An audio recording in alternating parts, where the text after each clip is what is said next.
जय श्री कृष्णा। सुनिए कार्तिक मास में दामोदर कथा में कृष्ण की बाल लीलाएं होती है, इसलिए इन कथाओं को सुनते रहना चाहिए और अपनी भक्ति बढ़ाते रहना चाहिए।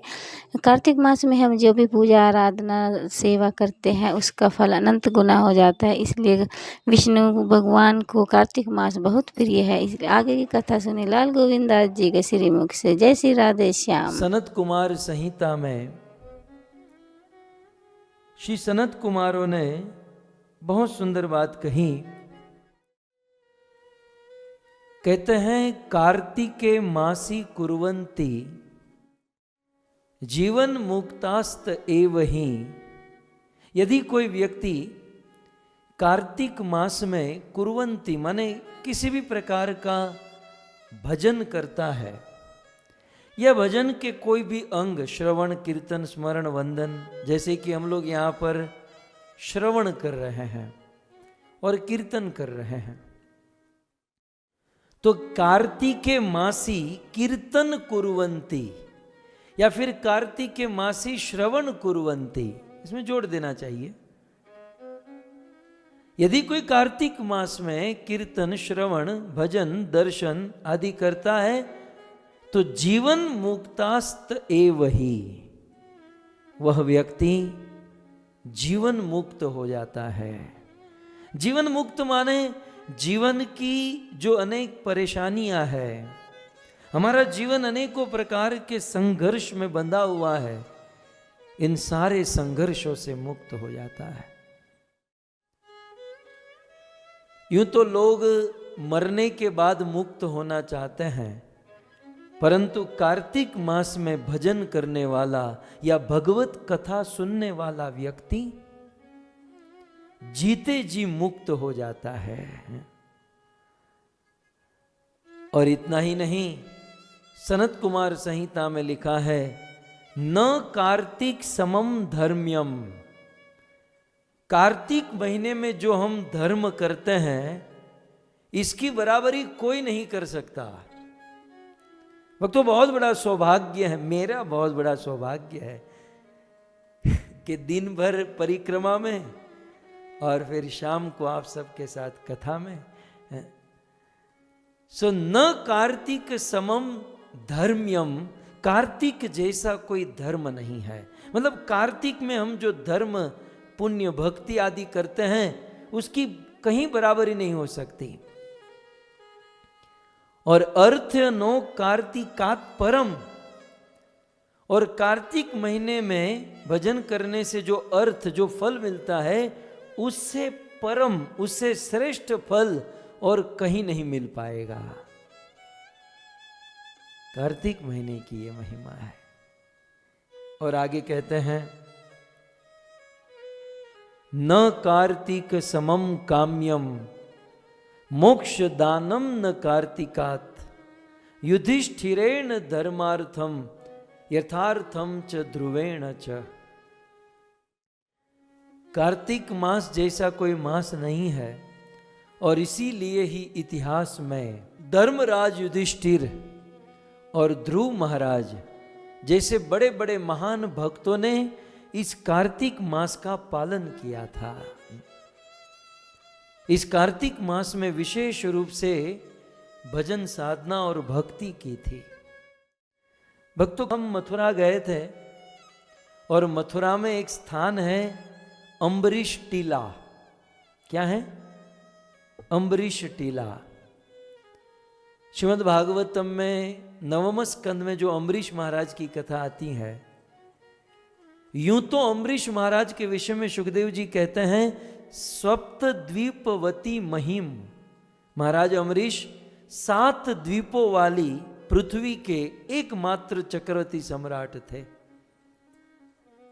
लेकिन ऐसे महाराज अम्बरीश जो भगवान के शुद्ध भक्त हुए, आप सब जानते हैं, सवे मनः कृष्ण पदार विंदयो, जिनका मन निरंतर भगवान के चरणों में लगा था।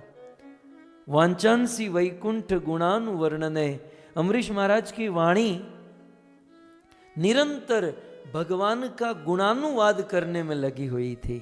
क्रिकेट का स्कोर पूछने में नहीं लगी थी कि ये स्कोर क्या हुआ, ये क्या हुआ। वाणी निरंतर भगवत गुणानुवाद और मन निरंतर भगवान के चरणों में। करो हरेर मंदिर मार्जनादिशु, अमरीश महाराज के कर माने हाथ निरंतर भगवान के मंदिर में सेवा में लगे रहते थे। श्रुतिम चकारा च्युत्सत कथोदये, अमरीश महाराज के कान निरंतर भगवत कथा सुनने में लगे रहते थे। घ्राणम च तदपाद सरोज सौरभे, अमरीश महाराज की नासिका भगवान श्री कृष्ण के चरणों में लगी हुई केसर कस्तूरी चंदन आदि को सूंघने में लगे रहते थे। अमरीश महाराज का देह भक्तों का आलिंगन करने में लगा रहता था। पादो हरे तद पदार्पि सर्पणे, अमरीश महाराज के चरण चलते थे तो एकमात्र भगवत धाम, भगवत तीर्थ या भगवान के मंदिर जाने के लिए चलते थे। और पूरी धरती के राजा थे महाराज अमरीश। मैं इसलिए कह रहा हूं कि ऐसे महाराज अमरीश इस कार्तिक महीने में सब कुछ छोड़ छाड़ कर ब्रज वृंदावन मथुरा में आ गए और मथुरा में आकर 1 महीने तक रहे और उन्होंने फिर कार्तिक महीने की एकादशी को निर्जला उपवास किया। और फिर वही एकादशी के बाद जब पारण करना था तो दुर्वासा ऋषि आए और कथा आप सब जानते हैं कि दुर्वासा ऋषि स्नान करने गए और यहाँ पर पारण का समय जा रहा था। महाराज अमरीश ने जल पी लिया तो दुर्वासा को क्रोध हो गया। फिर दुर्वासा अमरीश महाराज को मारने गए तो अमरीश महाराज तो कुछ नहीं बोले, लेकिन भगवान का सुदर्शन चक्र अमरीश महाराज को बचा लिए और दुर्वासा के पीछे पड़ गया। कथा आप सब जान। मैं आपको ये कह रहा था कि अमरीश महाराज भी इस कार्तिक महीने में ब्रज वृंदावन में आकर विशेष भजन, विशेष तपस्या, विशेष भक्ति करते थे। और हम उस स्थान पर गए थे कि 1 वर्ष तक वह सुदर्शन चक्र दुर्वासा ऋषि के पीछे दौड़ा। दुर्वासा ऋषि लोकांतर में भ्रमण किए, अंत में भगवान के पास गए तो भगवान ने भी यही कहा कि जिसका अपराध किया है उनसे क्षमा मांगो। और 1 वर्ष के बाद जब वापस आए तब अमरीश महाराज ने दुर्वासा ऋषि को बचा लिया। जब तक 1 वर्ष तक दुर्वासा ऋषि नहीं आए तब तक अमरीश महाराज उनकी राह देखकर एक टीला पर, एक शिला पर खड़े रहे। तो वो शिला आज भी मथुरा में है जिसका नाम है अम्बरीश शिला, अम्बरीश टीला, जिसका दर्शन हम लोगों ने किया। तो मेरे कहने का अर्थ यह है कि न कार्तिक समम काम्यम मोक्ष दानम न कार्तिकम युधिष्ठिरेण धर्मार्थम अर्थार्थ च ध्रुवेण च। सनत कुमार संहिता में कहते हैं कि युधिष्ठिर महाराज को धर्मराज कहते हैं ना। युधिष्ठिर महाराज धर्मराज कब कैसे बने, माने वो धर्म के राजा कैसे बने? उन्होंने कार्तिक महीने में भजन किया था।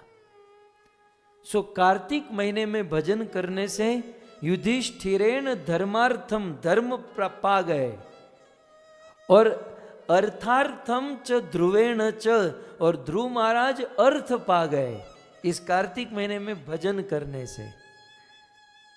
सो कार्तिक महीने में भजन करने से दोनों चीज मिलती है जिसकी हम दोनों को हमें जरूरत है। अर्थ भी मिलता है और धर्म भी मिलता है कार्तिक महीने की। युधिष्ठिर और ध्रुव जैसे तो कार्तिक महीने में भजन करते हैं, इसकी महिमा को गाते हैं, लेकिन कृष्ण भी, स्वयं भगवान कृष्ण भी कार्तिक महीने की महिमा गाते हुए थकते नहीं है। सनत कुमार संहिता में कहते हैं, श्री कृष्णेन तु कामार्थम मोक्षार्थम नारदेन च कृतमेतत् व्रत तस्मात् श्रेष्ठम कृष्ण प्रियम चहि। स्वयं भगवान श्री कृष्ण ने नारद मुनि को कार्तिक महीने की महिमा बताई, जिससे नारद मुनि परम मोक्ष को प्राप्त हुए। और ये साबित हुआ कि कृष्ण प्रियम, ये कार्तिक मास और कार्तिक मास में भजन भक्ति करना वे कृष्ण को बहुत प्रिय है। और इससे ज्यादा हमें क्या चाहिए है? हमारा कृष्ण, हमारा श्याम सुंदर जिससे प्रसन्न हो जाए, वही व्रत, वही जप, वही तप हम करें और जीवन धन्य करें। सो इस प्रकार ईश्वर को प्रसन्न करने वाला, कृष्ण को प्रसन्न करने वाला यह पवित्र कार्तिक मास है। और ऐसे कार्तिक मास में, इसे दामोदर मास कहते हैं, और इस दामोदर मास, कार्तिक मास में श्री दामोदर की कथा, यशोदा दामोदर, भगवान श्री कृष्ण के दाम बंधन की कथा हम सब श्रवण कर रहे हैं। कल हमने बहुत सुंदर सिद्धांत सुना और ब्रह्मा जी श्रीमद् भागवतम के 8वें स्कंद के 6ठे अध्याय में बहुत सुंदर बात करते हैं।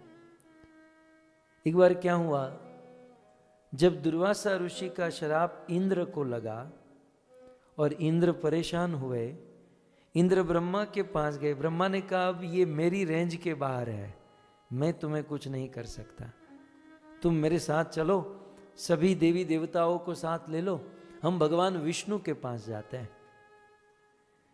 तब ब्रह्मा जी समस्त देवी देवताओं को लेकर भगवान विष्णु के पास गए और भगवान के पास जाकर ब्रह्मा जी ने बहुत सुंदर स्तुति की। भगवान के प्रकट होने से पहले उन्होंने पुरुष सूक्त स्तुति की, और जब भगवान प्रकट हो गए उसके बाद में भी ब्रह्मा जी ने बहुत सुंदर स्तुति की। ये बाद वाली स्तुति जो है भागवत के 8वें स्कंद के 6ठे अध्याय में बहुत सुंदर है। उस ब्रह्मा की स्तुति का एक श्लोक मैं आपको निवेदन करूं। ब्रह्मा जी कहते हैं, यथाग्निमेधस्य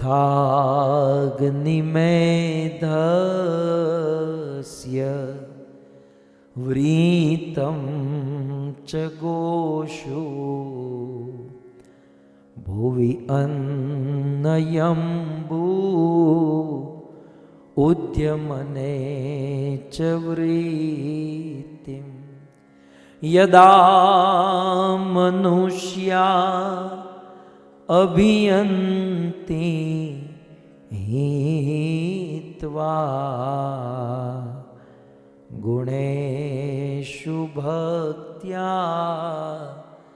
कवयो वदन्ति। कुछ लोग सोच रहे होंगे श्लोक क्यों नहीं दिखाया, कुछ तो आप खोजिए, कुछ तो आप ढूंढिए, सब मैं ही ढूंढूं? ब्रह्मा जी कहते हैं भगवान से, वैसे बहुत सारे श्लोक, अब क्या ना वो फोल्डर खुल जाता है दिमाग में, फिर सारे श्लोक माइंड में आने लगते हैं।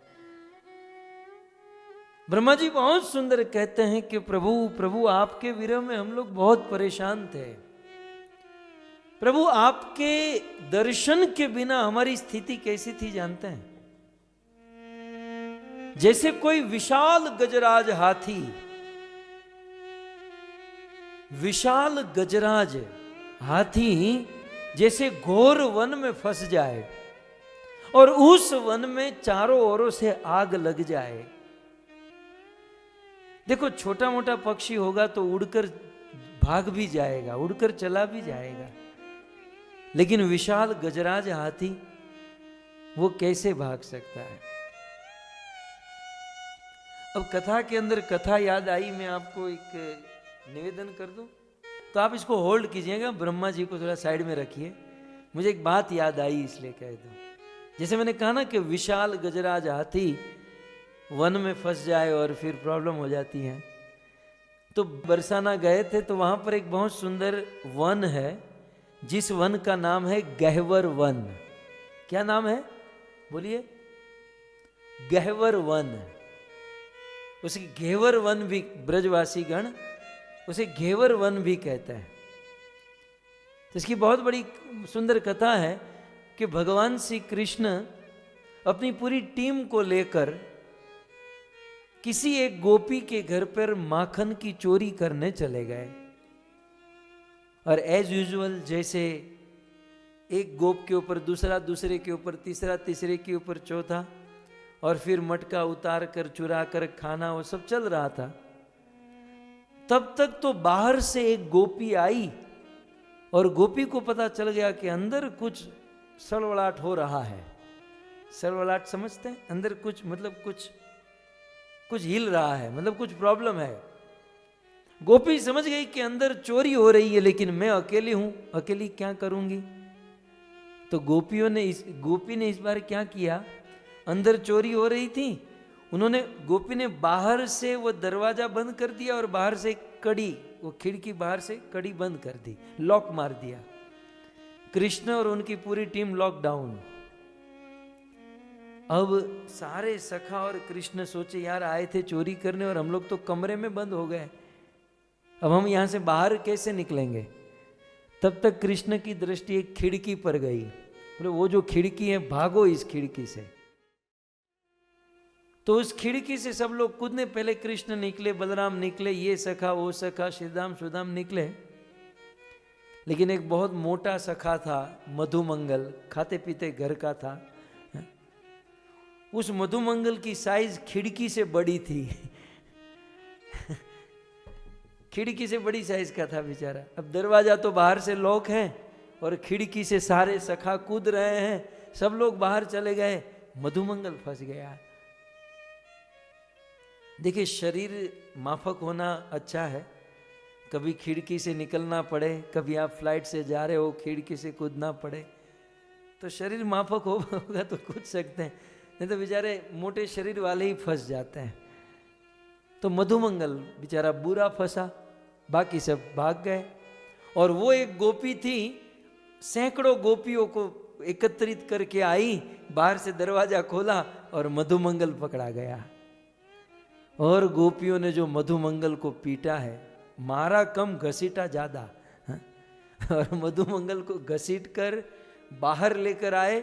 एक पेड़ के नीचे मधुमंगल को खड़ा किया और मधुमंगल की शिखा बहुत लंबी थी, शिखा के साथ रस्सी बांधी और रस्सी को पेड़ की जो डाली थी उस पर फेंकी। डाली की दूसरी ओर से रस्सी नीचे आई, यहां रस्सी खींचते हैं, यहां मधुमंगल की शिखा ऊपर होती है। जैसे रस्सी ऐसे खींचते हैं तो मधुमंगल जोर से चिल्लाता है।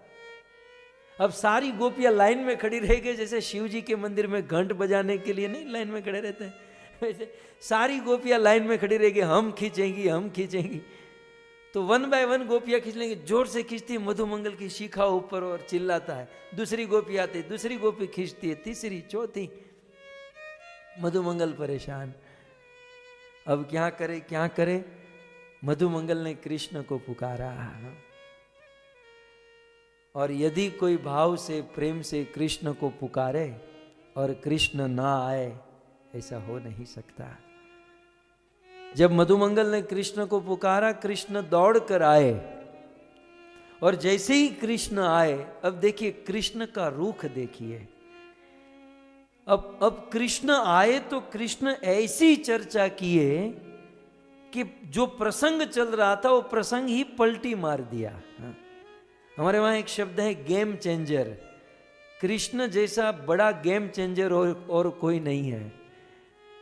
अब जब कृष्ण आए ना तो सारी गोपियों को डांटने लगे, अरे गोपियों तुम्हें बुद्धि है, तुम्हें माता पिता के कोई संस्कार हैं?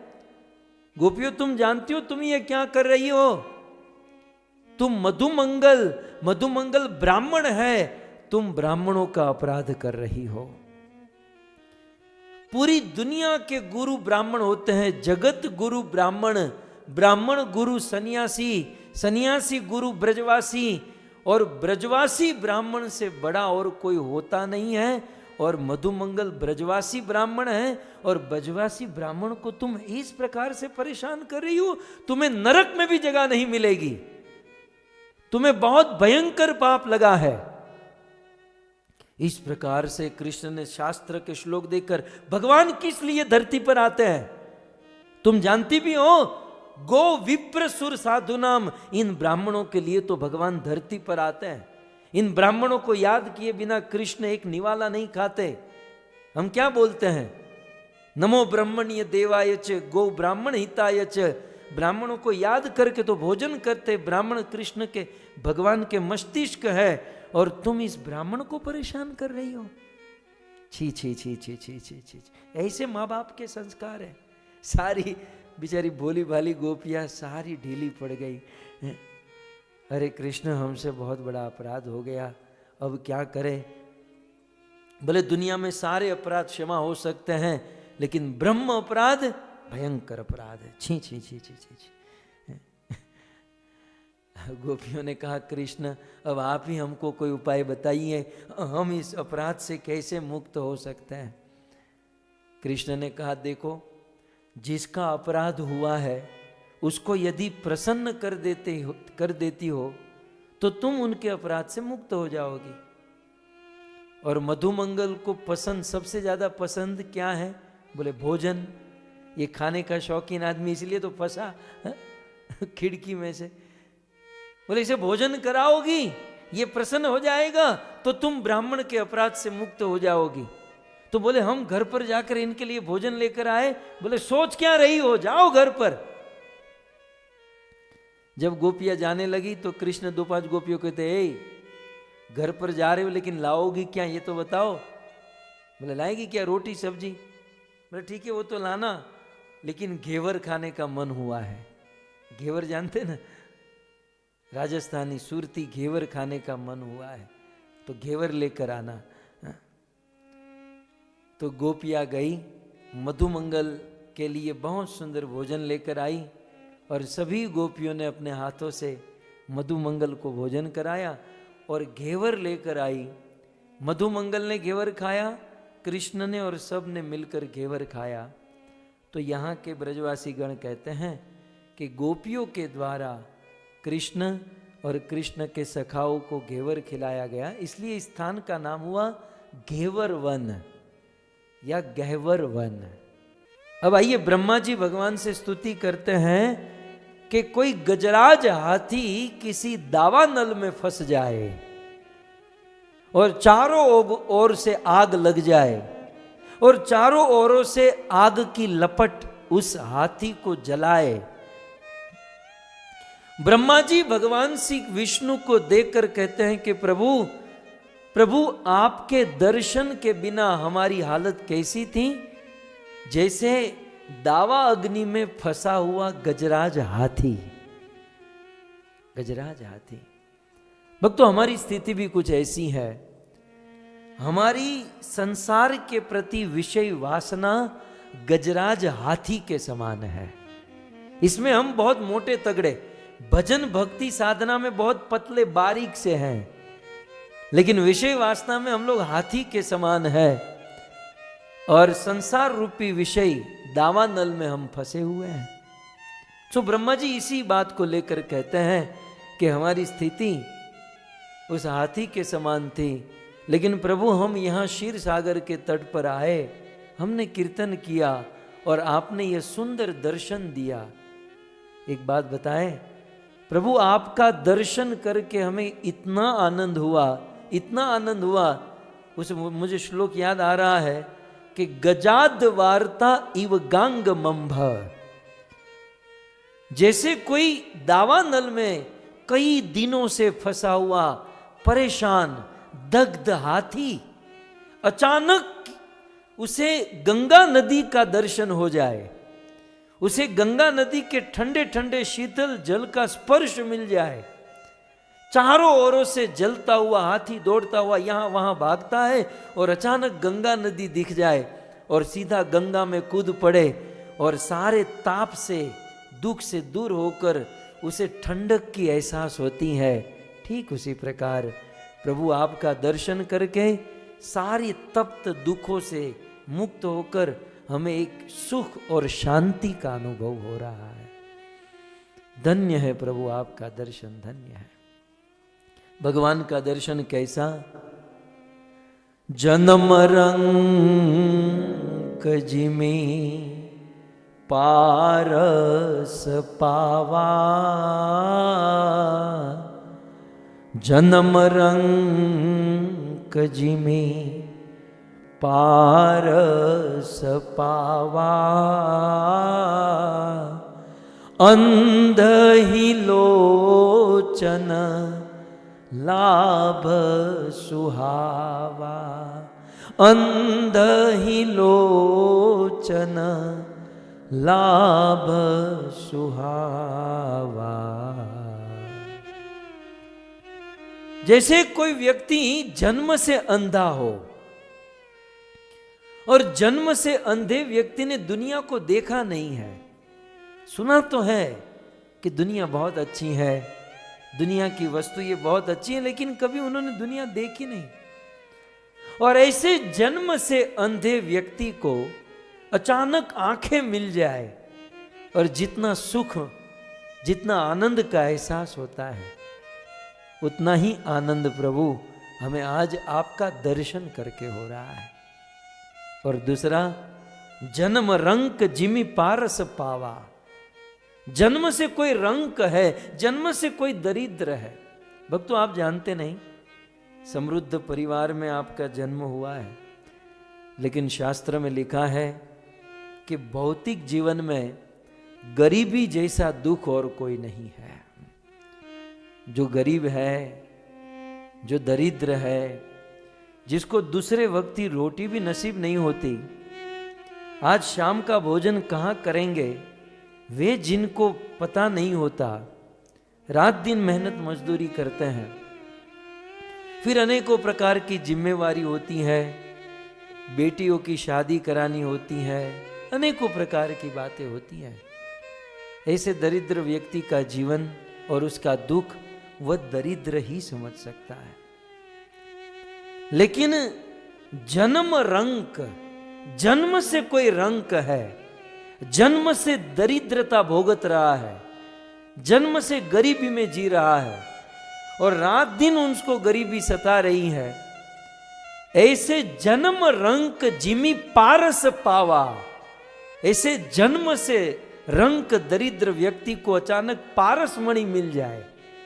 पारसमणि जानते ना, आप लोहे को टच कर दो तो वो सोना बन जाता है। तो जन्म से दरिद्र व्यक्ति को अचानक पारसमणि मिल जाए तो उसको कितना सुख मिलेगा, वो कितना सुखी आनंदित हो जाएगा।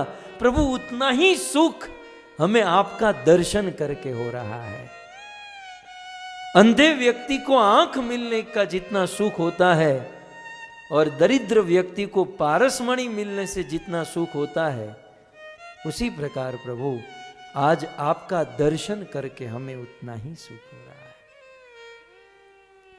प्रभु, दुनिया के, अब मैं मूल पॉइंट पर आ रहा हूं, दामोदर लीला जो हम सुन रहे हैं, ब्रह्मा जी ने एक पॉइंट का जिक्र किया। प्रभु, हम तो आपको यहां पर देख रहे हैं और आपको देखकर हम परम सुख का आस्वादन, परम सुख का एहसास कर रहे हैं। लेकिन दुनिया के कुछ लोग ऐसे हैं जो कहते हैं कि आप नहीं हो, आपका दर्शन नहीं है, आपकी सत्ता ही नहीं है। कुछ लोग तो कहते हैं भगवान जैसी कोई चीज नहीं, यदि होती तो हमें दिखाई देती।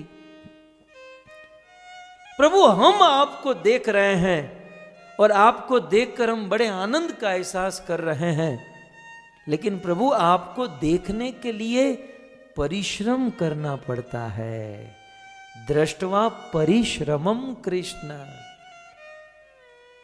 ब्रह्मा जी कहते हैं कि आपको आपके दर्शन से, आपकी प्राप्ति से अवश्य सुख मिलता है। जैसे कोई हाथी दावानल में फंसे और गंगा का स्पर्श मिले, इतना सुख, अंधे व्यक्ति को आंख मिल जाए उतना सुख, दरिद्र व्यक्ति को धन मिल जाए उतना ही सुख प्रभु आपके दर्शन में है। लेकिन आपका दर्शन करने के लिए परिश्रम करना पड़ेगा। दृष्टवा परिश्रमम, परिश्रम करना होगा। तब वहां पर उसी स्तुति को कंटिन्यू करते हुए ब्रह्मा जी ने जिक्र किया, यथाग्नि मेधस्य वृतम च गोषु भुवि अन्न अम्बुद्यमने च वृत्तिम यदा मनुष्य अभियंति हित्वा गुणेषु भक्त्या कवयः वदन्ति। अब आप सब अपने हो इसलिए मुझे वो बात, ये श्लोक दिल में बैठ गया। कब जानते हैं?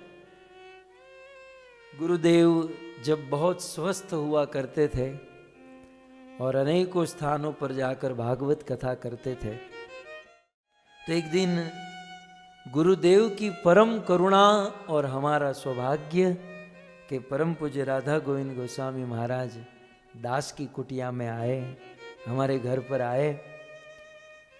और फिर गुरुदेव आए, सबको पता चला तो 100-150 भक्त भी आ गए। तो महाराज जी ने कहा कि अब सब आए हैं तो हम प्रवचन करेंगे। मुझे कहा भागवत लाइए, तो उन्होंने पूरा भागवत हाथ में लिया, सीधा खोला और महाराज जी ने इस श्लोक पर प्रवचन किया। सीधे श्लोक को उठा लिया, यथाग्नि मेधस्य वृतम च घोषु भुवियन। हालांकि हमारे लिए प्रथम बार था, लेकिन गुरुदेव ने जिस प्रकार से वर्णन किया बहुत सुंदर। वह कहते हैं, ये ब्रह्मा जी कहते हैं भगवान से, यथाग्नि मेधस्य, हे प्रभु आपके दर्शन में बड़ा सुख है, बड़ा आनंद है, हमें तो अनुभव हो रहा है, लेकिन आपके दर्शन के लिए परिश्रम मेहनत करनी होगी। कैसे कैसे मेहनत करनी होगी?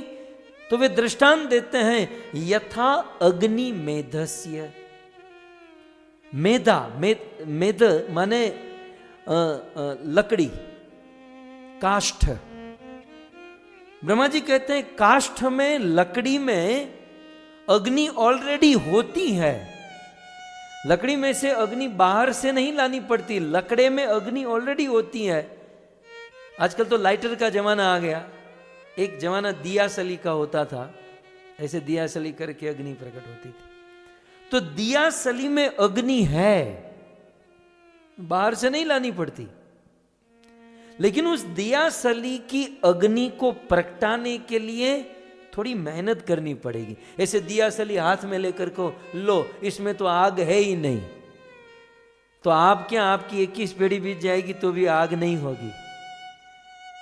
दिया सली में आग है, लेकिन ये महाराज जी के शब्द हैं, मैं उन्हीं की, महाराज जी कहते हैं वो आग है, लेकिन वो जो माचिस के बाजू में जो मसाला होता है ना गुरुदेव, मसाला, तो मसाले के साथ उसको रगड़ना पड़ता है। जब तक उस मसाले के साथ उस दिया सली को रगड़ोगे नहीं, आग प्रगटेगी नहीं। ठीक उसी प्रकार अपने जीवन को जब तक रगड़ोगे नहीं, मेहनत नहीं करोगे, परिश्रम नहीं करोगे, तब तक भगवान प्रकट नहीं होगे। जैसे काष्ठ में अग्नि है, वैसे ही दुनिया में अत्र तत्र सर्वत्र सब जगह पर भगवान है। बाहर क्या जाना, हमारे हृदय में है, लेकिन जब तक हम मेहनत परिश्रम नहीं करेंगे तब तक वो प्रकट नहीं होंगे। फिर ब्रह्मा जी दूसरा दृष्टांत देते हैं, यथाग्नि मेधस्य वृतम च गोषु।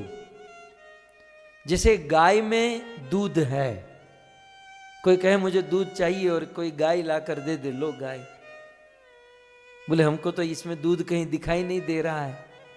अब गाय में दूध है, लेकिन उस दूध को निकालने के लिए मेहनत करनी पड़ती है ना।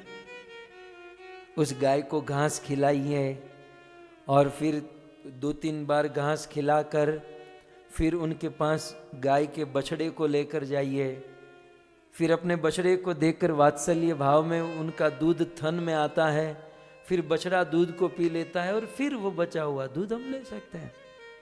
तो ये प्रोसेस है। केवल गाय को देखकर कहें इसमें तो दूध नहीं है, जैसे लोग कहते हैं हमको तो भगवान दिखाई नहीं देते हैं, हमें तो भगवान मिलते नहीं है। भगवान है, जैसे गाय में दूध है वैसे भगवान सब जगह पर है, लेकिन जैसे गाय से दूध को निकालने के लिए मेहनत करनी पड़ती है, वैसे सब जगह पर रहने वाले भगवान को देखने के लिए, पाने के लिए मेहनत करनी पड़ती है। तो यथाग्नि मेधस्य वृतम च गोषु। और फिर आगे कहते हैं भुवि अन्न अंबु। भूमि में अन्न और अंबु दोनों है, ये ब्रह्मा जी कहते हैं। प्रभु प्रभु भूमि में अन्न भी है और अंबु जल भी है। यदि कोई कहे कि मुझे अन्न चाहिए, जल चाहिए, तो कहा जाए ये लो भूमि, इससे निकाल दो। तो कोई दावा कर सकते हैं हमें तो नहीं दिखाई दे रहा है, यहां न अन्न है न जल है। भूमि में अन्न भी है, जल भी है, लेकिन उसे निकालने के लिए मेहनत करनी पड़ेगी। उसमें बीज बोना होगा, खेती करनी होगी, फसल उगानी होगी, अन्न प्राप्त हो जाएगा। उसमें जल भी है, उसमें खड्डा करना होगा, बोरिंग करना होगा, जल भी प्राप्त हो जाएगा। तो जैसे भूमि में अन्न ऑलरेडी है, जल ऑलरेडी है, लेकिन उसे निकालने के लिए मेहनत करनी पड़ती, वैसे ही भगवान सब जगह पर है, उसे निकालने के लिए मेहनत करनी पड़ती है। अच्छा, ये तीनों पॉइंट हो गए, मेहनत करनी पड़ती है, लेकिन मेहनत भी विधि के अनुसार करनी है। केवल मेहनत से नहीं चलेगा। हमारे भारत में कुछ लोग बहुत मेहनत करते हैं, यहां वहां भाग दौड़, ये वो मेहनत तो करते हैं बेचारे, लेकिन प्रॉपर वे में नहीं, क्योंकि सदगुरु नहीं मिले, उसे अच्छी गाइडलाइन नहीं मिली। सो मेहनत तो बेचारे करते हैं, लेकिन प्रॉपर मार्गदर्शन नहीं होने के कारण, नॉलेज नहीं होने के कारण उनकी मेहनत व्यर्थ चली जाती है। इसी एग्जाम्पल को और हम थोड़ा रिपीट करें। जैसे हमने कहा दिया सली में अग्नि है, लेकिन उस अग्नि को जलाने के लिए मेहनत करनी पड़ेगी। तो कोई माचिस के साथ ना घिसे और कहीं यहां वहां उस दिया सली को घिसे तो थोड़ी ना आग होगी। उसे मेहनत भी करनी है और प्रॉपर जगह पर मेहनत करनी है। जैसे गाय में दूध है तो कोई कहेगा ठीक है चलो मैं मेहनत करके निकालूंगा, लंबी तलवार लेकर आए और गाय को बीच में से काटे खोज लूंगा दूध, तो थोड़ी ना मिलेगा। वो भी बेचारा मेहनत कर रहा है, लेकिन वो दूध नहीं मिलेगा। मेहनत भी करनी है और प्रॉपर वे में मेहनत करनी है। भूमि में अन्न भी है, लेकिन कोई सोचे कि यहां अन्न खड्डा करके निकाल दूं, 50 फीट का खड्डा करेगा फिर भी आलू नहीं मिलेगा। इसके लिए खेती करनी पड़ेगी, प्रॉपर वे में मेहनत करनी पड़ेगी। सो इस संसार में भगवान है, उस भगवान को प्राप्त करने के लिए परिश्रम करना होगा और प्रॉपर वे में परिश्रम करना होगा। अच्छा, प्रॉपर वे क्या है? 2 पॉइंट ध्यान में रखने होंगे। मैं ये जो सारी बात है मैं इस श्लोक पर कह रहा हूं, जैसे कि कल हमने सुना ना, दृष्टवा परिश्रमम कृष्ण। परिश्रम करना होगा, लेकिन प्रॉपर वे में परिश्रम करना होगा। तो प्रॉपर वे क्या है? एक तो शास्त्र के अनुसार परिश्रम, और शास्त्र के साथ साथ सदगुरु के मार्गदर्शन में परिश्रम। भक्ति जो है ना, स्वतंत्र नहीं होनी चाहिए। प्रायः हम लोग भक्ति तो करते हैं, परंतु स्वतंत्र रूप से यदि भक्ति करते हैं तो भक्ति सिद्ध नहीं होती है, केवल मेहनत रह जाती है। उसका जो लाभ, जो फल मिलना चाहिए वो नहीं मिलता। और कभी कभी तो प्रॉपर गाइडलाइन या किसी गुरु के मार्गदर्शन में भक्ति नहीं करते हैं ना, तो भक्ति ही हमारे जीवन में डिस्टर्बेंस पैदा कर देती है। वो दवाई होती है ना, दवाई, उसको आप ठीक से नहीं लोगे तो वो रिएक्शन देती है। ठीक उसी प्रकार भक्ति यदि प्रॉपर गाइडलाइन में नहीं करेंगे, शास्त्र के अनुसार और गुरु के मार्गदर्शन में नहीं करेंगे, तो हमारे जीवन में उत्पात और हमारे जो अगल बगल में है सबके जीवन में उत्पात मचाएगी। ये मैं नहीं कह रहा, शास्त्र में लिखा है, नोट कर सकते हैं आप। श्रुति स्मृति पुराण आदि पंचरात्रक विधि विना एकांत ये को हरेर भक्ति उत्पात एव ही कल्पते। बिना गुरु के मार्गदर्शन के कोई भक्ति करेगा, खुद भी डिस्टर्ब रहेगा, दूसरों को भी डिस्टर्ब करेगा। इसलिए सदगुरु के मार्गदर्शन में, प्रॉपर वे में हमें मेहनत परिश्रम करनी है। माता यशोदा ने किया था। भक्तों, आप जानते हैं ये प्रसंग क्रम में नहीं है। ये जो दामोदर लीला का प्रसंग जो है ना, ये प्रसंग कोई क्रम में नहीं है। मतलब इसके पहले माटी खाने वाली लीला थी। सुखदेव गोस्वामी ने कृष्ण लीला में कोई क्रम नहीं रखा, वो सारे क्रम चुके हैं, क्योंकि सुखदेव जी इतने भाव में थे कि उनको ये नहीं रहा कि पहले कृष्ण के प्रथम लीला, दूसरी लीला, तीसरी लीला, चौथी लीला, ऐसा कुछ क्रम नहीं श्रीमद् भागवत में दिया गया। तो मुझे आपसे ये कहना है कि क्रम को तोड़कर सुखदेव जी ने दामोदर लीला सुनाई। आप जानते हैं इसका कारण क्या है? शुरू शुरू में सुखदेव जी ने कृष्ण की बाल्य लीला का श्रवण कराया और उस बाल्य लीला को सुनकर महाराज परीक्षित गदगद हो गए। महाराज परीक्षित कहने लगे कि सुखदेव जी, मुझे यह समझ में नहीं आ रहा है कि यशोदा ने ऐसा कौन सा पुण्य किया था, यशोदा ने ऐसा कौन सा तप किया था कि यशोदा तु महाभागा पपो यस्य स्तनम हरि ही। अरे अखिल ब्रह्मांड नायक स्वयं भगवान, स्वयं हरि कृष्ण उस यशोदा के गर्भ के, उसके आंगन में बालक बनकर आ गए, यशोदा के गोद में खेले और यशोदा के स्तन का पान किए। इतना बड़ा सौभाग्य! मुझे इतना बता दीजिए कि उस यशोदा ने ऐसा क्या किया था। जब इस प्रकार से परीक्षित ने जिज्ञासा की ना, तब सुखदेव गोस्वामी के मानस पटल में यशोदा और कृष्ण की गुह्य लीला प्रकट हो गई और दामोदर लीला वे कहने लगे। बाकी कोई क्रम नहीं था। और वहां पर 2 श्लोक में सुखदेव गोस्वामी ने जिक्र भी किया।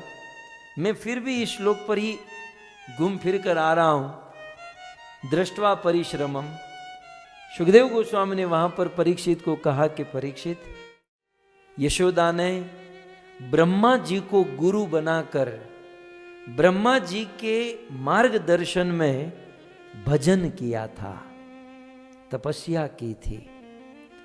एक प्रॉपर सदगुरु के मार्गदर्शन में रहकर उन्होंने तप किया था, उन्होंने भजन किया था। और इसी के फल स्वरूप आज भगवान कृष्ण उनको यह सौभाग्य दिए और यशोदा के हाथों में बंध गए।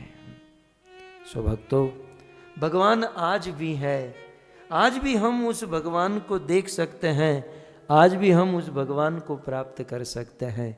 बस कमी है हमारी ओर से, तो एकमात्र सदगुरु के मार्गदर्शन में रहकर परिश्रम करना है, भजन करना है।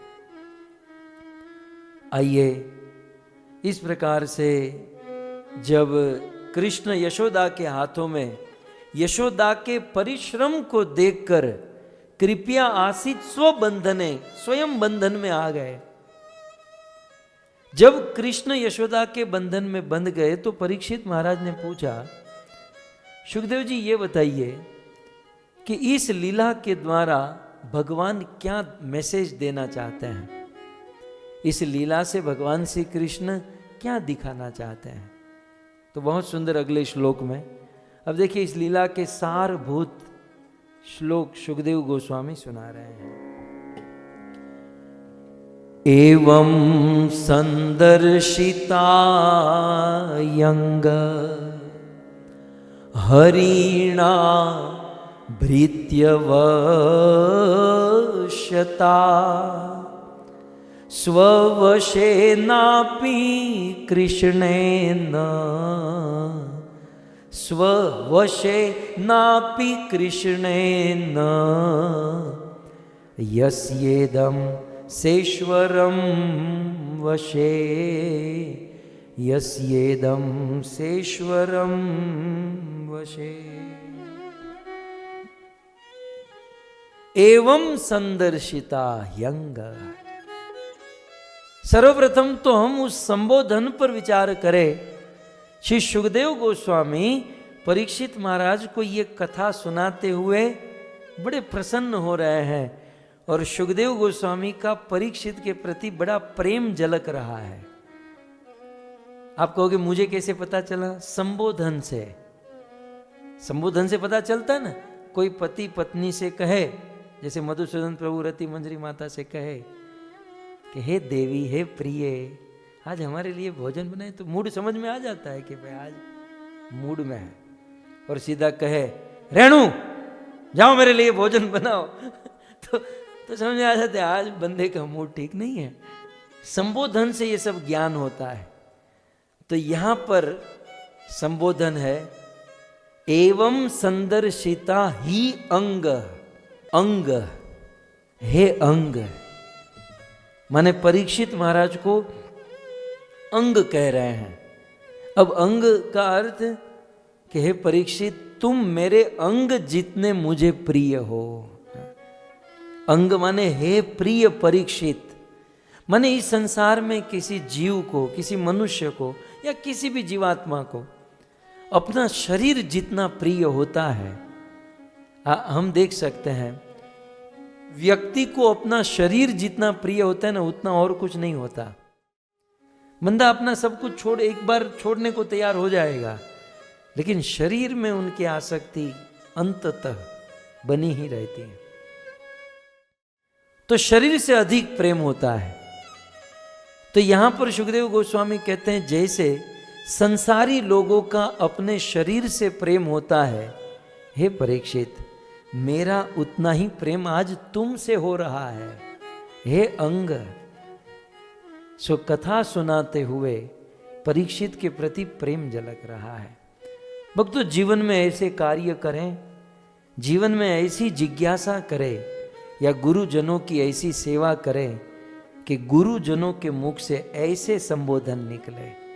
अब बताइए, सुखदेव जी ने जिसको अंग कह दिया, सुखदेव ने जिसको कह दिया कि हे प्रिय परीक्षित, अब परीक्षित के लिए क्या बाकी रह गया? सुखदेव को परीक्षित प्रिय हो गया तो श्याम सुंदर को तो होना ही है। क्योंकि कल आपने सुना ना कि कृष्ण के भक्तों का जो द्वेषी है वो कृष्ण का भी द्वेषी है। ठीक है, कृष्ण के शुद्ध भक्तों से जिसने द्वेष किया तो कृष्ण बस मान ही लेते हैं कि ये मुझसे द्वेष कर रहा है। कल आपने सुना ना वो पांडवों के प्रसंग में, दुर्योधन को भोजन नहीं किया और कहा कि मम प्राणा ही पांडवा, तूने पांडवों से द्वेष किया है। तो जैसे कृष्ण के शुद्ध भक्त पांडवों से दुर्योधन ने द्वेष किया, तो कृष्ण के लिए वो कंसीडर हुआ कि दुर्योधन द्वेषी है। तो ठीक सिद्धांत यहां पर भी लागू होगा कि किसी शुद्ध भक्त को कोई व्यक्ति द्वेषी लगता है तो वो कृष्ण का द्वेषी, किसी शुद्ध भक्त को कोई व्यक्ति प्रेमी लगता है तो वो कृष्ण का भी प्रेमी हो गया। तो सदगुरु से या सच्चे साधु संत के यदि हम प्रिय बन गए तो भगवान को तो प्रिय बनाना ही पड़ेगा, क्योंकि साधु के हम प्रिय हैं तो भगवान के भी प्रिय है। That's it. रामायण याद आ रही है? આ બધું મારી સામે આવે, આમ બધું હનુમાનજી કે મને હવે તમે લઈ લો, કારણ કે હું હવે આવી ગયો છું। विभीषण और हनुमान जी का जब मिलन हुआ तो विभीषण जी ने क्या कहा कि तामस वेश किछु साधन नाही। हनुमान जी महाराज, मैं लंका में रहता हूं, तामस वेश, तामसी योनि में, आसुरी योनि में मेरा जन्म हुआ और कोई भजन साधन में करता नहीं हूं। मुझे राम कैसे मिलेंगे, राम जी की प्राप्ति मुझे कैसे होगी? आज तक मुझे कोई विश्वास नहीं था कि मुझे राम मिलेंगे। परंतु विभीषण कहने लगे, लेकिन अब मुझे विश्वास हो रहा है। अब मोहि भा भरस हनुमंता। सुंदर कांड, लंका कांड। हनुमंत, अब मोहि बा भरस हनुमंता, क्योंकि बिन हरि कृपा मिलत नहीं संता। हनुमान जी, मुझे आप मिले हो ना, बस भगवान मिलने हैं। हनुमान जी, आप जैसे शुद्ध भक्त मेरे घर पर आए तो आज नहीं तो कल भगवान को मेरे घर पर आना ही है, क्योंकि आप जैसे भक्तों ने मुझे अपना लिया तो मानो भगवान ने मुझे अपना लिया। सीधा हिसाब है। मैं ये किस पर बोल रहा हूं? कथा सुनने में एक्सपर्ट आप बन ही चुके हैं, और थोड़े कच्चे पक्के रह गए तो मैं आपको बना दूं। आप ये श्लोक देख रहे हैं, एवं संदर्शिता ही अंग, संधि विच्छेद करेंगे तो अंग शब्द है। सुखदेव गोस्वामी परीक्षित को अंग संबोधन दे रहे हैं। अंग संबोधन का अर्थ है कि सुखदेव जी परीक्षित को कहते हैं, हे प्रिय परीक्षित। तो मैं इस पर कह रहा था कि सुखदेव जैसे शुद्ध भक्त के महाराज परीक्षित प्रिय बन गए तो वो भगवान के प्रिय हो गए। इससे हमें क्या सीख लेनी है? प्रैक्टिकल बता दूं, व्यावहारिक। प्रभुपाद जैसे शुद्ध भक्त के यदि हम प्रिय बन गए, प्रभुपाद जी की संस्था में उनके भक्तों की इस परंपरा में यदि हम सेवा करें और प्रभुपाद जैसे शुद्ध भक्त के हम प्रिय बन गए तो भगवान के प्रिय बन चुके हैं। इसलिए नरोत्तम दास कहते हैं ना कि नरोत्तमे करो दया आप नार बलि। ये नरोत्तम दास भीख मांग रहा है कि हे वैष्णव ठाकुर, ज्यादा कुछ नहीं, बस आप अपने मुख से ऐसा कह दो कि ये लाल गोविंद दास अपना आदमी है। क्योंकि किसी एक शुद्ध भक्त ने ऐसा कह दिया ना कि ये बंदा मेरा है, तो कृष्ण को अपना बनाना ही पड़ेगा। क्योंकि किसी शुद्ध भक्त के हम हो गए तो वो कृष्ण के हो गए। सो इस प्रकार से श्री सुखदेव गोस्वामी महाराज पर मैं आपको ये कह रहा था कि परीक्षित महाराज ने सुखदेव जी की सेवा करके उनके प्रिय हो गए। और सेवा कोई सुखदेव जी को बहुत सारा डोनेशन दिया था? नहीं, केवल धन से सेवा नहीं होती। सुंदर सुंदर जिज्ञासा करके और किसी सद्गुरु की वाणी को जीवन में उतारना, ये सबसे बड़ी सेवा है। ये वाणी सेवा वपु सेवा से उत्तम मानी गई है। किसी गुरुदेव के उपदेश को ध्यान से सुनना, उसे जीवन में उतारना। परीक्षित ने तो सुखदेव को क्या दे दिया था, मुझे ये बताइए। सुखदेव जी आए थे फक्कड़ दिगंबर अवस्था में चले गए, लेकिन फिर भी प्रिय संबोधन देकर गए। क्यों? क्योंकि परीक्षित ने वाणी सेवा की थी, सुखदेव की वाणी को सुना था और उन्हें जीवन में उतारा था। मैं अंग शब्द पर बहुत बोल सकता हूं, लेकिन छोड़ो, अब आगे बढ़ते हैं तो आप कहोगे कितना लंबा खींचते हैं। तो हे अंग, सुखदेव गोस्वामी कहते हैं कि हे अंग, एवं संदर्शिता, एवं माने अब तक जो लीला हुई है, इस लीला के द्वारा भगवान संदर्शिता। अब थोड़ी सी याद करा दो लीला, क्योंकि थोड़ा सा बैक जाना पड़ेगा। ये मैं किस पर बोल रहा हूं आप ध्यान रखिएगा। एवं संदर्शिता, एवं माने इस लीला के द्वारा, दर्शिता माने भगवान दर्शाना चाहते हैं। और उसमें एक उपसर्ग लगा है सम, माने सम्यक रूपेण दर्शिता। इस दामोदर लीला से, यशोदा कृष्ण की इस लीला से भगवान कुछ विशेष दर्शन कराना चाहते हैं। दर्शन माने सुनाना चाहते हैं, हमको सिखाना चाहते हैं। तो एवं से लेकर पूरी व्रज लीला तक भगवान ने दिखाया। क्या दिखाया? पहले तो ये देखिए, फिर क्या सिखाना चाहते हैं वो बाद में। पहले भगवान ने क्या दिखाया? भगवान श्री कृष्ण आत्म राम है। ठीक है, कृष्ण कैसे हैं? आत्म राम। देवी कुंती ने कहा ना, आत्म रामाय शांताय केवल्य पतये नमः। प्रभु आप तो आत्मराम माने अपनी आत्मा में रमण करने वाले। माने भगवान श्री कृष्ण को सुखी होने के लिए हमारी तरफ बाहर से आईफोन 13 प्रो मैक्स लेने की जरूरत नहीं है। खैर, तो मैं ये कह रहा हूं कि कोई नई नई वस्तु हम बाहर से लेते हैं और सोचते कि हम सुखी हो गए, ये गाड़ी मिल जाएगी हम सुखी हो जाएगा, बंगला मिल जाएगा सुखी हो जाएगा। हमें सुखी होने के लिए बाहर से किसी वस्तु के ऊपर डिपेंड रहना पड़ता है, या रहते हैं। लेकिन कृष्ण के केस में ऐसा नहीं है, क्योंकि कृष्ण कैसे हैं? आत्म रामाय। ये श्लोक में थोड़ी देर बंद कर देता हूं, आप लोग केवल इस शब्दों को पकड़ कर रखिए। एवं संदर्शिता, ये इस पॉइंट पर बोला जा रहा है। तो एवं संदर्शिता, कृष्ण आत्म राम है जो अपनी आत्मा में रमण करते। जैसे हमको सुखी होने के लिए बाहर से कुछ लेना पड़ता है, लेकिन कृष्ण को बाहर से कुछ लेने की जरूरत नहीं। वो अपनी आत्मा में, अपने आप में ही राम माने रमण करते हैं, आनंदित होते हैं, सुखी होते हैं। ठीक है, ये कृष्ण का स्वरूप है। लेकिन एवं संदर्शिता, इस लीला में हमने क्या देखा? आत्म राम होते हुए भी कृष्ण स्तन्य काम हो गए, जिसको बाहर से किसी वस्तु की जरूरत नहीं पड़ती। लेकिन उसी कृष्ण को इस लीला में बाहर से एक चीज की जरूरत पड़ी, और वो क्या था? स्तन्य काम। हमने श्लोक में देखा ना आगे, कृष्ण को मां यशोदा के स्तन के दूध पीने की इच्छा हो गई। एवं संदर्शिता, सुखदेव गोस्वामी याद कराते हैं कि परीक्षित, जो आत्म राम है वो स्तन्य काम हो गया। देखो बहुत ये विश्वनाथ चक्रवर्ती ठाकुर की टीका में बोल रहा हूं। चक्रवर्ती पाद ने ये कहा आत्म राम होते हुए भी वो स्तन्य काम हो गया। एक ये पॉइंट याद रखें। एवं संदर्शिता। फिर दूसरा क्या देखा हमने इस लीला में? कृष्ण कैसे हैं? पूर्ण मनोरथ। कृष्ण का एक नाम ही है पूर्ण मनोरथ, जिसके मनोरथ सदैव पूर्ण होते हैं। अब भगवान है, अब भगवान के मनोरथ पूर्ण नहीं होंगे तो क्या हमारे होंगे? भगवान के मन में जो भी इच्छा हो वो पूर्ण होती है, पूर्ण मनोरथ है। तो एवं संदर्शिता, इस लीला में हमने क्या देखा कि कृष्ण पूर्ण मनोरथ है, जिसके सारे मनोरथ पूर्ण होते हैं, लेकिन उस कृष्ण के मनोरथ अधूरे रह गए। क्या अधूरा रह गया?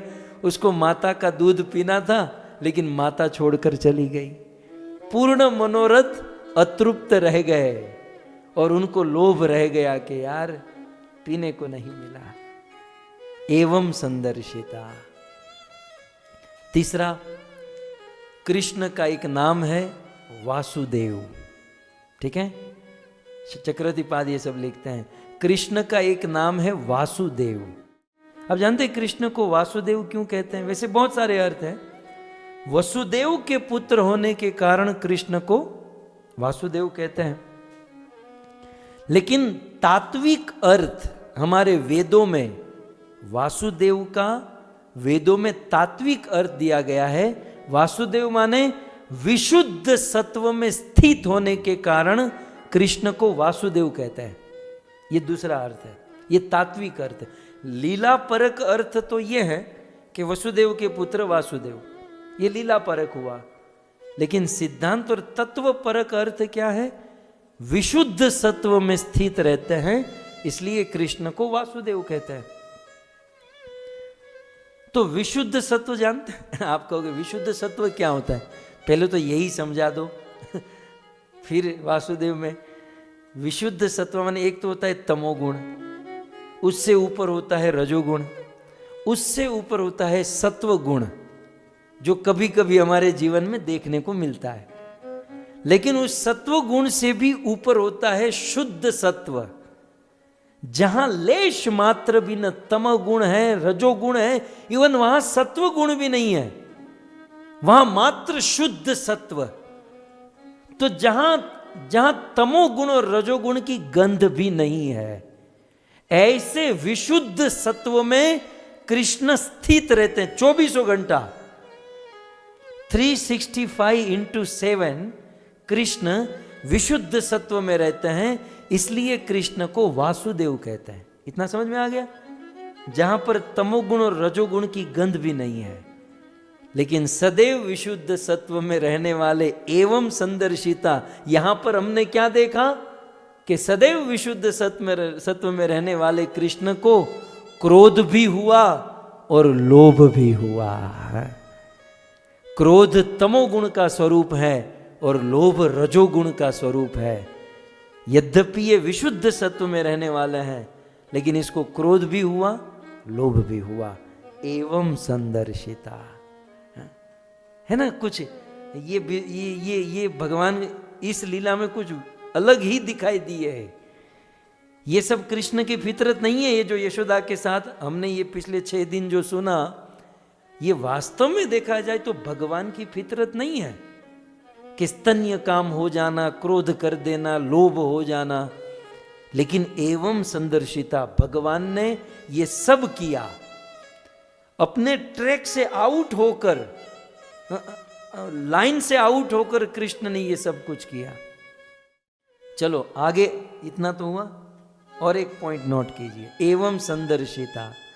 आगे कहते हैं कि जिससे साक्षात महाकाल यमराज भी भयभीत होता है। यत विभेति स्वयं भयम। जिस भगवान श्री कृष्ण से साक्षात महाकाल यमराज भी भयभीत होता है, वो कृष्ण मां के डर से भाग गए। उसको एक छोटी सी माता का डर हो गया। यमराज जिसके भय से भयभीत, यमराज कृष्ण के भय से नहीं, कृष्ण के नाम के भय से भयभीत होता है। यत विभत्ति स्वयं भयम, कृष्ण के शंख की जो ध्वनि होती है, जगत भय भयावहम, ये कृष्ण के इंस्ट्रूमेंट ही भयभीत कर देते हैं, कृष्ण तो दूर की बात है। लेकिन ऐसे भगवान श्री कृष्ण यशोदा के भय से भयभीत हो गए, और इतना भयभीत हो गए कि भागे दुम दबाकर। एवं संदर्शिता, विचार कीजिए भक्तों। देखिए लीला तो हमने सुनी, लेकिन इस लीला के ऊपर ये सब विचार कीजिए। चक्रवर्तीपाद कहते हैं, जो योगियों के मन में नहीं आते, जो योगियों के मन में नहीं आते, ऐसे तेज गति से भागने वाले। अब मन की गति कितनी होती है? मन की गति, ये फ्लाइट भी 900,000 की स्पीड में उड़ती है, लेकिन मन तो उससे भी ज्यादा तेज भागता है। अब आंखें बंद करके मैं सोचूं, फ्लोरिडा, अलाचुआ, केशव, ईरावती पहुंच गया है? भारत से सीधा अमेरिका, है? एक आधी सेकंड भी नहीं लगी। ये मन की गति है? योगी लोग अपनी मन की गति से, तेज गति से उस ईश्वर को पकड़ना चाहते हैं, लेकिन ईश्वर की गति इतनी तेज है कि योगियों का मन भी नहीं पकड़ पाता है। जिस कृष्ण को बड़े बड़े योगियों का मन नहीं पकड़ पाता है, वह कृष्ण, उस कृष्ण को मां यशोदा ने पकड़ लिया। एवं संदर्शिता।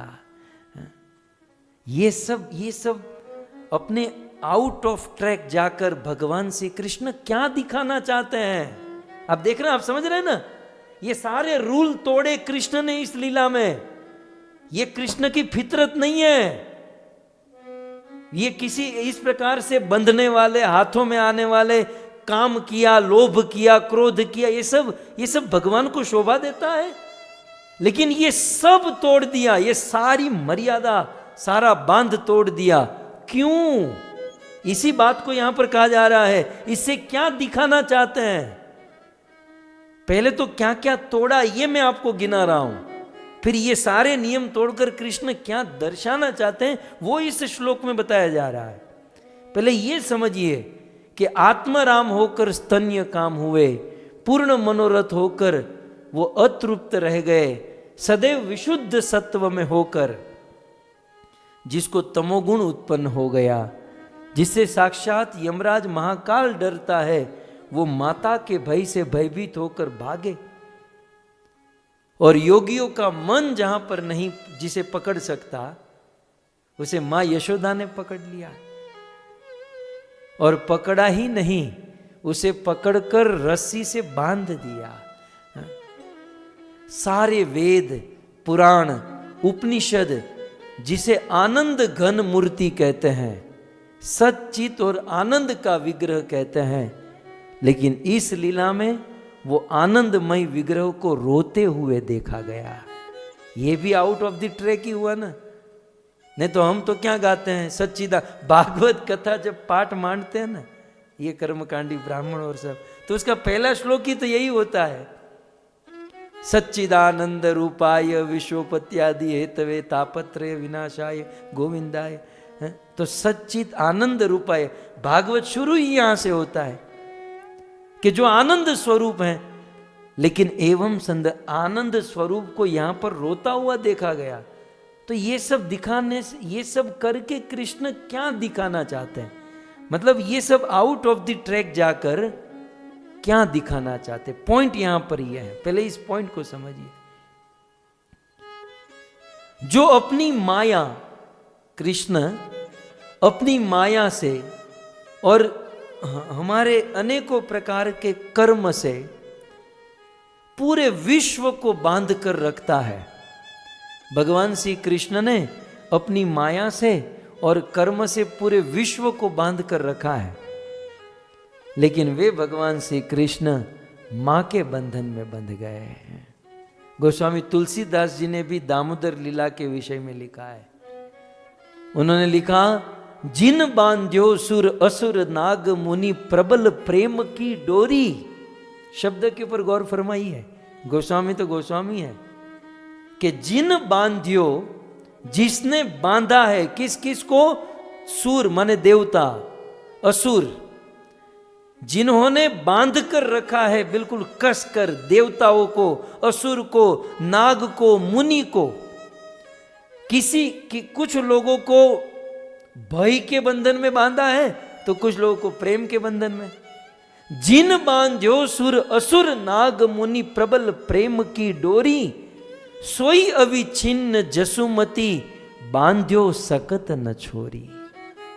उस अविच्छिन्न अखंड अभेद भगवान श्री कृष्ण को यशोमती माता यशोदा ने प्रबल प्रेम की डोरी से बांध दिया और सकत न छोरी, बहुत प्रयास किया लेकिन कृष्ण उसे छुड़ा नहीं पाए। तो इस प्रकार से अब पॉइंट समझ में आ गया कि कृष्ण ये आउट ऑफ द ट्रैक जाकर, अपनी लाइन से बाहर जाकर क्या दिखाना चाहते हैं कि एवं संदर्शिता, इस लीला से भगवान संदर्शिता माने सम्यक रूपेण दर्शिता, माने वो दर्शाना चाहते हैं। अब देखो दर्शाना, ये दर्शाना जो है ना, वास्तव में दर्शन कानों से होता है। ये हम और आप 6 दिन से सुन ही तो रहे हैं, सुनकर ही तो ये समझ रहे हैं, इसलिए आंखों से कम कानों से ज्यादा समझ में आता है। तो मैं इसमें नहीं जाऊंगा, नहीं तो आगे का आगे पीछे का भूल जाएंगे। एवं संदर्शिता, ये जो भी हमने देखा, आउट ऑफ द ट्रैक जाकर कृष्ण ने ये लीला की, इतने इतने नियम कृष्ण ने अपने तोड़ दिए इस लीला में, क्या दिखाने के लिए। कृष्ण ने ये भी नहीं सोचा कि कोई कहेगा ये तो कामी है, ये तो क्रोधी है, ये तो लोभी है, ये तो रोता है, ये तो बंधता है, ऐसा भी कोई कह सकता है। लेकिन कुछ न देकर कृष्ण ने ये सब कार्य किए, क्यों? एवं संदर्शिता, यह दिखाने के लिए। क्या दिखाने के लिए? तो दूसरी अर्धाली में देखिए क्या दिखाना चाहते हैं, हरिणा भृत्यवश्यता, दैट्स इट। ये दिखाने के लिए भगवान श्री कृष्ण ये दिखाना चाहते हैं कि हरिणा भृत्यवश्यता, हरिणा माने हरि, हरि जो है भृत्यवश्यता, अपने भृत्य, अपने सेवक, अपने भक्तों के वश में रहता है। और किसी के न तो, अब आचार्यों ने तो इसमें बहुत कुछ लिखा, न तो ज्ञानी वश्यता, न तो कर्मकांडी वश्यता, न तो कोई उपासना कांड, कर्म कांड, ध्यान कांड, ज्ञान किसी के वश में नहीं होता। हरिनाम भृत्यवश्यता, हरि जो है उनके भक्त के वश में ही होता है। भक्त माने प्रेम, जो एक्टिव डिवोशनल सर्विस, शिल प्रभुपाद जी ने इसको ट्रांसलेट किया। तो जो भगवान की सेवा करता है, जो उनसे प्रेम करता है, हरिणा उनके वश में हो जाता है। इन सारी लीलाओं से भगवान यही दिखाना चाहता है कि मैं मेरे भक्त के वश में हो जाता हूं। अब देखो यहां पर हरि कहा गया। हरि शब्द से एक अर्थ तो ये बनता है कि हरि माने कंट्रोलर, ठीक है। भगवान दुनिया में सबको कंट्रोल करता है। अब भगवान कुछ लोगों को भय से कंट्रोल करते हैं, तो कुछ लोगों को प्रेम से कंट्रोल करते हैं। पूरी दुनिया ईश्वर के कंट्रोल में ही चलती है, लेकिन जो भजन नहीं करते हैं वो उनके भय के कंट्रोल में है, और भजन करने वाले प्रेम के कंट्रोल में है। वो कृष्ण जो चाहते हैं वही करते हैं, लेकिन क्यों? उनके प्रेम के खातिर। तो भक्तों कंट्रोल में तो रहना ही है, तो फिर भय से क्यों रहे? प्रेम से ही रहे हैं। यदि प्रेम से हम भगवान के साथ रहेंगे तो भृत्यवश्यता, ये हरिणा शब्द से आचार्य गण कहते हैं, यहां पर भगवान की सुंदरता को प्रस्तुत किया गया है। ये हरि, यहां पर न कृष्ण लिखा, न गोविंद, न माधव, न मुकुंद, न मुरारी, हरि शब्द कहा गया। चैतन्य महाप्रभु कहते हैं, हरि शब्द अनेक अर्थ दुई मुख्यतम, सर्व अमंगल हरे प्रेम दिया हरे मन। हरि शब्द के अनेकों अर्थ, लेकिन दो मुख्य है, सर्व अमंगल हरे, उसे भी छोड़ दीजिए, वो भी हमको हमारे अमंगल नहीं हरने हैं, जो भी मिले मंजूर। लेकिन हरि का एक महत्वपूर्ण अर्थ है, प्रेम दिया हरे मन। हरि उसे कहते हैं जो अपना प्रेम देते हैं, और इतना प्रेम अपने भक्त को देते हैं कि भक्त के मन को हर लेते हैं। अपने रूप से, अपने गुण से, अपनी सुंदरता से भक्त के मन को हर लेते हैं। तो ऐसे हरि भृत्य वश्यताम, कृष्ण ये सारी लीला करके दिखाना चाहते हैं कि मैं मेरे भक्त के वश में हूं। यदि कोई मेरी भक्ति करता है, मैं मेरे भक्त के वश में हूं। अब देखो दूसरी लाइन में कृष्ण की महिमा बताते हैं। किसी के बाप की ताकत नहीं है, कृष्ण कहते हैं किसी के बाप की ताकत नहीं कि मुझे कोई वश में कर सके, क्योंकि कृष्ण कैसे हैं, स्ववशेन। कृष्ण केवल अपने ही वश में रहते हैं, कोई उसको वश में नहीं कर सकता। ये कृष्ण के लिए एक शब्द है, अपनी मर्जी के राजा। कृष्ण कौन, स्ववशेन, केवल अपने वश में रहते हैं, बाकी हवा आने दो, कृष्ण का तो ऐसा ही है। लेकिन फिर भी स्ववशेन अपि, अपि शब्द है, जो अपनी मर्जी का राजा है, जो अपना मनमाना करता है, जो अपने मन में चाहे वही बनती घटती है, जो सर्वतंत्र स्वतंत्र है, स्ववशेन अपि, फिर भी हरिणा भृत्य वश्यता। फिर भी यदि कोई मेरी भक्ति करेगा, मुझे प्रेम करेगा, तो मैं उसके वश में हो जाऊंगा। बाकी मुझे वश में करने वाला कोई नहीं, स्ववशेन अपि। एक और दूसरी महिमा लास्ट में क्या कहते हैं, यस्य इदम स ईश्वरम वशे। इस दुनिया में छोटे मोटे बहुत ईश्वर घूमते फिरते हैं, ये सारे ईश्वर को वश में करके रखता है ये कृष्ण। तो कृष्ण मानो कहते हैं कि ये छोटे मोटे देवी देवता ईश्वर दिखते ना, ये सबको मैं मेरी जेब में रखता हूं, सारे ईश्वर मेरे वश में है, इसलिए मैं परम ईश्वर हूं, ईश्वरों का भी ईश्वर परमेश्वर। तो सभी ईश्वरों को मैं कंट्रोल करता हूं, लेकिन फिर भी हरिणाम भृत्य वश्यता, जो मेरी सेवा करेगा, मुझसे प्रेम करेगा, वो मुझे अपने वश में कर लेगा, मैं उनके वश में हो जाऊंगा। भगवान ये आउट ऑफ द ट्रैक जाकर ये दिखाना चाहते हैं। एवं संदर्शिता, हे परीक्षित, कृष्ण ये दिखाना चाहते हैं कि भाई मैं मेरे सारे नियम तोड़ दूंगा, मैं मेरा सब कुछ प्रबल प्रेम के पाले पढ़कर प्रभु का नियम बदलते देखा। प्रबल प्रेम के पाले पढ़कर प्रभु का नियम बदलते देखा, अपना मान टले टल जाए। इसमें मान, इसमें इज्जत बिगड़ने वाली थी, क्योंकि बिगाड़ने वाले तो इसमें बिगाड़ते ही हैं, लेकिन अपना मान टले टल जाए, पर भक्त का मान न टलते देखा। अपने भक्त को सदैव प्रेम देना चाहते हैं, इसलिए भगवान ने ऐसी लीला करते हैं। भक्त तो ये कहकर अब सुखदेव गोस्वामी को अष्ट सात, ये आचार्यों ने लिखा है, श्रीधर स्वामी कहते हैं सुखदेव गोस्वामी को अष्ट सात्विक विकार आने लगा, और सुखदेव गोस्वामी यशोदा मैया की, माँ यशोदा की के भाग्य की प्रशंसा कर रहे हैं कि यशोदा का क्या भाग्य है। अद्भुत श्लोक, बहुत सुंदर बात। सुखदेव जी कहते हैं नैमम विरंचो न भवो न श्री अपि अंग संश्रया, प्रसाद ले भीरे गोपी यत्तत् प्राप्य विमुक्ति दात।